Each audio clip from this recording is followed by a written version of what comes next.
Big changes are coming to the Apple Card. Apple and JPMorgan Chase have officially announced that Chase will become the new issuer of the Apple Card, taking over from Goldman Sachs over the next roughly 24 months. This isn't happening overnight. The transition will likely take up to 2 years and is subject to regulatory approvals, but Apple says current users won't see any immediate changes in how the card works. You'll still earn up to 3% daily cash, enjoy Apple Card family features, and access tools like Apple Card monthly installments. MasterCard will continue to be the payment network. Chase is set to absorb more than $20 billion in outstanding card balances as part of the deal, a big expansion of its already massive credit card portfolio.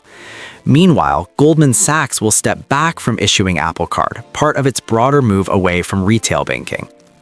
What's important for users? Your Apple Card continues to work normally during the transition. Daily cash rates and features remain unchanged for now. MasterCard stays as the payment network. Details about how savings or future benefits might evolve under Chase will be shared closer to the transition. This is a huge moment for Apple's financial brand. Chase is one of the largest card issuers in the US, and taking over Apple Card could lead to deeper integration with Chase's banking services, maybe even new Apple-branded financial products down the line.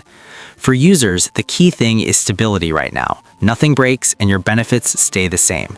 But it's definitely worth watching how Chase and Apple innovate together over the next couple of years.